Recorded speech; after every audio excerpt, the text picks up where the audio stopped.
أتيت قبل الفجر فتحت المسجد واليوم بالذهب هو هنا من أجل ابنتي لين، أسأل الله أن يجزيك الخير.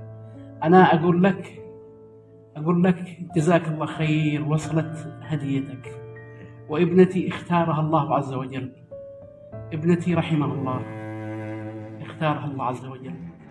الحمد لله رب العالمين، نقول الحمد لله رب العالمين، نقول الحمد لله رب العالمين. اختارها الله عز وجل اليوم صبيحة الجمعة. الذين إذا أصابتهم مصيبة قالوا إنا لله وإنا إليه راجعون أولئك عليهم صلوات من ربهم ورحمة وأولئك هم المهتدون. لا تقلق، الحمد لله أنا صابر ومحتسب، لا تقلق أبدا. الحمد لله اختارها الله، اختارها الله. اتصلوا بي الآن من المستشفى. الحمد لله، نقول الحمد لله. الحمد لله، لا والله الحمد لله.